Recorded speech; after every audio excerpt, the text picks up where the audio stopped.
Привет, suka. Welcome back to the channel. How you been? Been alright? Good. So if you've ever looked at pictures of modern day Detroit and thought, man, that looks like Fallout. Or modern day Russia and thought, man, that looks like Metro. Then hit that subscribe button. So today I wanted to talk about something from the Metro 2033 universe, and that is currency in the form of ammunition. So for a little bit of a lore catch up, and those who are not familiar with Metro 2033's world, there was a nuclear war that broke out and Russia was kind of forced into an underground living state. Everyone's living in the Metro system, hence why the name is Metro 2033. So throughout the game you can find clean ammunition that's sort of factory new, and that's what's the actual currency in the game. And usually you can find those as a single bullet, or sometimes in a stripper clip like this. This is 7.62 by 54 grain, by the way, or in a sort of AK style mag. This is a 47, but in the game it uses AK-74 mags. It's what I had laying around, don't judge me. And that fucking plane outside. So in the world of Metro 2033, how real would bullet currency be? So we kind of have an idea of what it would look like, because it's already kind of happened in a way. Not too long ago there was some ban on ammunition from a certain place, and we saw that type of ammunition go up in value. But let's say it's not with monetary value like the notes anymore. It's just the bullets. Well, what use do you have with these? In the world of Metro 2033, money doesn't matter anymore. People don't care about dollar bills, rubles, anything like that. It's just the bullets. Kind of in the same way that Fallout does it with the caps, these are your new currency. But different to the way Fallout does it with caps, Fallout has their system based on still representing value, as opposed to actually having value like a bullet does in real life. See, the way modern day money works is it's not really valuable, this piece of paper, this $1 bill, or whatever currency from wherever country you are. It's just telling you that I have something, and this represents that something. But this, the bullets, these are something. This is something you can actually use. This is something that's actually produced and has a function for, but it's also the currency. So how does that work? So what I'm going to do here is I'm going to break down a few reasons why I think bullets would still be an effective form of currency if all currency is gone. So keep in mind, this is post-apocalyptic scenarios. Money doesn't have any value anymore. It's just people sort of turning into a bandit society, kind of like Mad Max or something similar like that. So the first and most obvious one would be a military force or a police force. So how are you going to protect these citizens, and how are you going to enforce rules on them? Well, if you did it with just sticks and stones, you would kind of be pushed around because no one would take you seriously. And if you have guns, that would be different, but it's the same thing. What good is a firearm without a bullet? You can have a sort of defense and assault force or police force if you have the means to enforce it. But if you're just going around waving a big stick saying I have power, no one really believes you. You would need something to back up your words, and this is that backup. As threatening as it is for someone to have a firearm waved around, if you know he doesn't have ammo for it, then really he just has a club. And in the same sort of vein, if someone you look to for protection doesn't have any sort of means to protect you, then what's the point? So you would need the resource to provide them that power to protect or to enforce something. And so by having a lot of the resource that gives them that power, you have more say in society. The next thing that ammunition would be good for is, of course, supplying food and resources for you in the long run. So let's say it's not as bad as Metro 2033, where the outside is a barren wasteland, there's mutants everywhere. So you're able to go out and you're actually able to see wildlife still roaming around. Of course, you would want some sort of hunting method so you can go out, get some food for your community and provide for yourself. I mean, sure, you could use sticks, you could use bows, you could use some sort of sling system like they do, but really they're not going to beat the overall effectiveness of just using a cartridge to hunt. Plus, these open up all sorts of possibilities for you.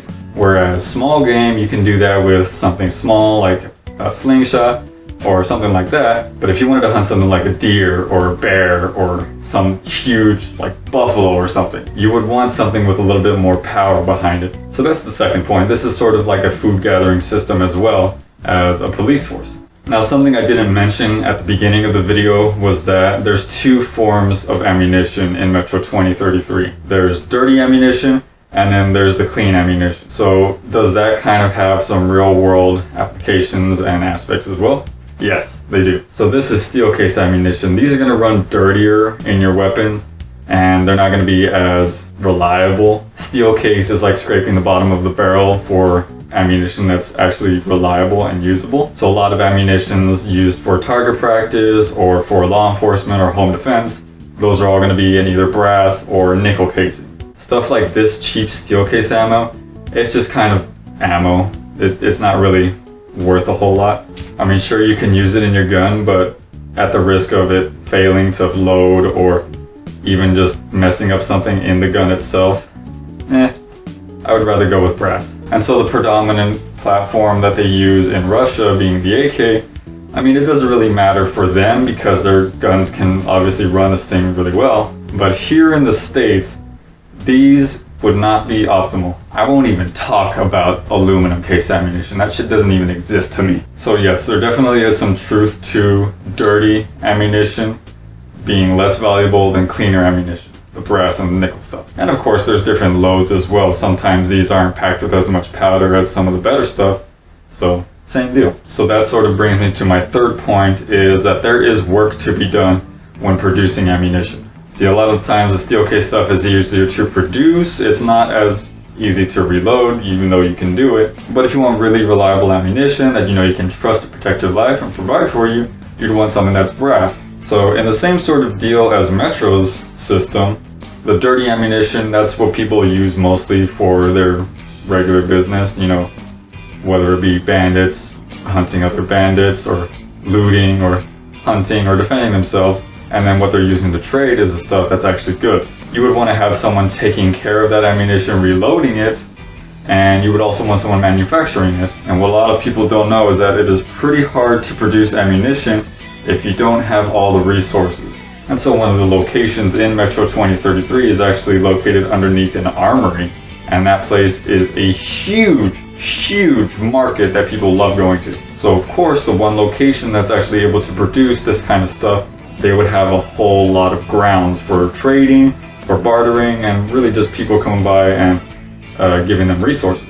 And so the last point is, of course, not all ammunition is the same. This 7.62x54 rimmed cartridge wouldn't be usable in something like an AK-74 or any other type of platform besides a Mosin Nagant or certain rifles that I can't remember, Dragunovs. So this thing, while it is sort of outdated, it is still valuable to some, but it's not going to be as common as other cartridges. And that's where that whole value system goes in.